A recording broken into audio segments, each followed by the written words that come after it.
this is what a typical ground looks like to me. So if you want to make pretty colors, I should say, I hate that word, sorry. I tell my students I hate the word pretty with a passion. I like the word beautiful, not pretty. And so if you want to make beautiful colors, I always say the trick is you don't have them be pure. So a color like this blue right here is blue with a little bit of white and a little bit of black. And my favorite color stylist who also worked for the Walt Disney Company named Mary Blair, who designed It's a Small World. I mean, she's a genius. She's just one of those people. Actually, when Eyvind Earl came to the Walt Disney Company, they asked him what he wanted to do, and he looked into her office and said, I want to do what she's doing. That's how I want to be. So she's hugely influential. But if you want to make something beautiful, the way you do that is by putting contrast into it. And a color by itself, if you add white to it or if you add black to it, it shifts it. But if you add a little bit of gray, it works in terms of making the color have some dynamic range to it. So when you look around this room at everybody, and my students run into this a lot, is when they're trying to mix flesh tones, they can't do it. They can't mix flesh tones. And so my students say, how do you mix flesh tones? I go, it's real easy. So all you got to do is switch how you think it works. So what you need to do is make the highlights on your flesh tones cool gray colors and make your shadows deep warms, and it'll look like your flesh tones are real. Because when cool colors and the gray colors, and these lights in particular, hit your skin, the highlights, the chroma goes down. When you're outside, that blue light that comes through that giant blue filter we have puts all those blues and grays into the highlights. But where it passes through this filter into the shadows, a lot of cases, that's where you get your deep warms. And so you switch how you would normally think about it. And they're like, oh, my flesh tones work. I'm like, that's right, put some grays in those highlights. So that's a huge part of the stuff that I do when I'm teaching. It's a fun gig. All right, I can walk and chew gum if anybody has questions. Feel free to ask. Sorry, this takes so long sometimes. But as you've noticed, I'm putting lines down right now, but I spent all that time when I was talking mixing paint. And that's the real trick people run into, which is I'm not spending a lot of time on the paper because I get it right here. So how long did it take you to feel like you had mixing and paint down? Because you just said it took you a long time. Yes, it took me longer than it needs to. It takes my students one class with me. Okay. So that's how long it takes, in my experience. And I can teach anybody perspective in like 3 or 4 minutes. It's not hard. But I had a great teacher again. Brian is amazing. He's just a great guy. When you do details like a face, you use the same motion, you're still turning even the smallest detail. Absolutely. Yeah, I mean, it depends. I don't want to say, like, I'm sure there are times, like, I post videos on Instagram, and it's absolutely not how I paint because I can't turn the piece. So I'm like going, okay, I'm going to give some kids some bad habits. But yeah, generally speaking, I rotate it. And what I always say about it is about my work and about this idea of detail. The thing, I don't know if anybody knits in here. Does anybody knit or crochet or anything? Excellent. So I can't knit to save my life, but I'm a knitting supporter.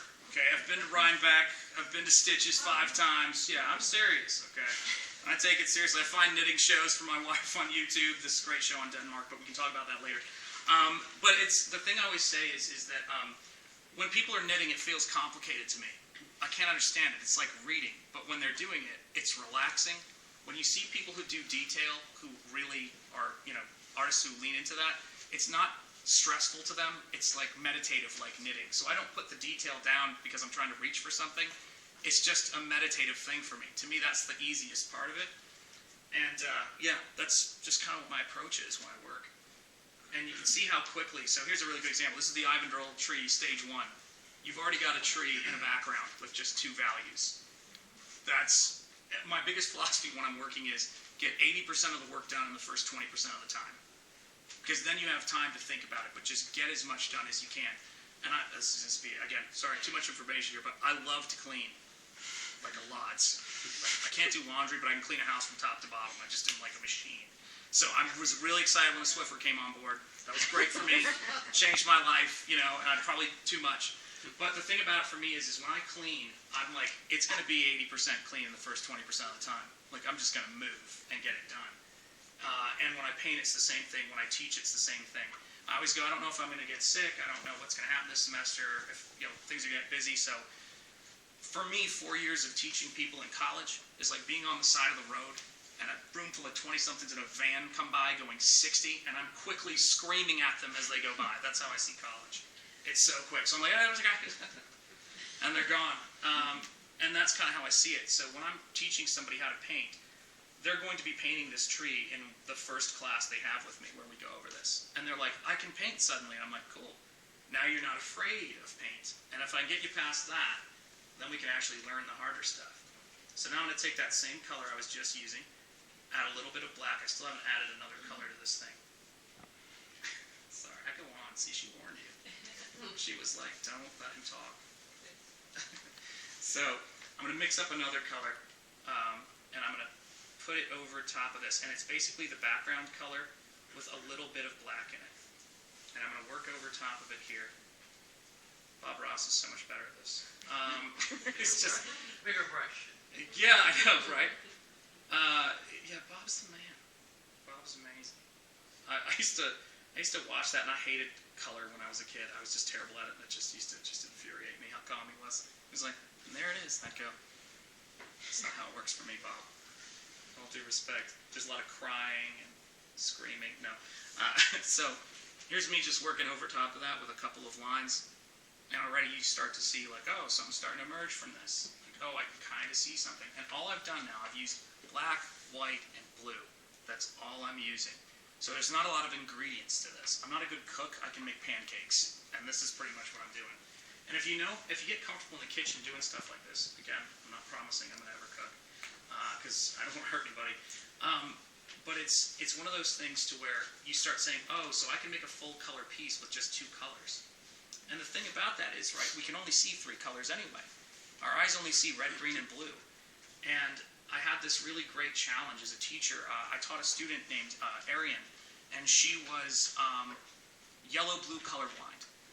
And she didn't tell me that until we were a week or 2 in. And I said, why aren't you telling me this? And she goes, well, I was worried if I told you, you would lower the bar for me. And I was like, oh, you walked into the wrong classroom then, because I'm going to raise the bar, because this is where we're at.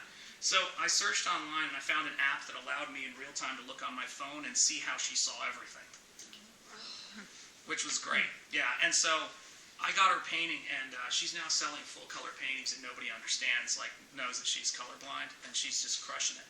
She's one of those people that is really funny. She plays the piano incredibly well. She speaks Russian. She can fly a plane, and I'm like going, wow, you can do a lot of things. And she's got work ethic like I have. So it was a piece of cake. And so I got her a paint set, labeled it, and when I got that app, I spent all night on that. But when I got that app, I was able to see what she was seeing and help her with flesh tones and explain to her what she wasn't seeing. It's really a weird thing to say to somebody. That color that you know as blue, that's the sky, you're actually seeing as a color called green, because you can't see blue, and you never will. It's a very strange thing to teach somebody that way.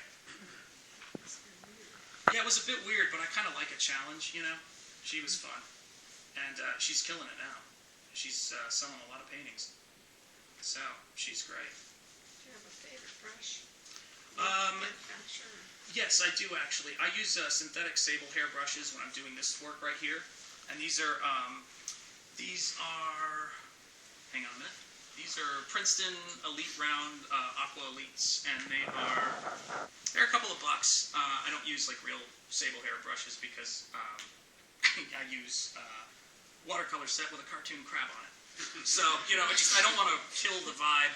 My fashion sense is like I want to do like a younger, hipper Mr. Rogers. Like I don't have a lot of ambition like with certain things. I just want to draw and paint. So here you go. When you get those colors, you can see how this stuff is coming about, right? How it starts to emerge. Now, the next bit of this, which is kind of the fun part, and it shows how I have to get my students to understand color, is my teacher voice is entering phase 2. Gets a little gravelly at this point. That's all right. I just go. My wife will text me. I have a lot of evidence of this, but she'll text me like when classes end because I'm 2 hours from home. And she'll go, are we done yet? Students are like, how does life work? And you're like, all right, I gotta go. Can I ask you something really quickly? Yeah. What will I be? Gotta go home. I gotta get home. Yeah. And I'm like, if I don't get home soon, I'm gonna be dead. So I gotta get cracking. There are dishes to do. And I love to vacuum. I hope I've established that. You can see my Dyson in here somewhere. Oh, knew you guys were coming, so I had to get that sorted out.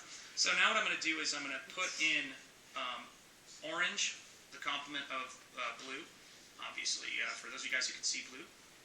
And I'm going to mix that in to the blue and the white that I have. So I'm not using it pure. I'm mixing it into what I already have. There's no pure color on this yet. Everything's got a little bit of the others on there. And I'm going to put some worms into there. If you can see them at a distance. Do you see those worms? A little bit, just a little bit of orange right in there. Do you see it? Now I'm going to show you what that color is. That orange that you see, that worm on the tree, that's the color it is.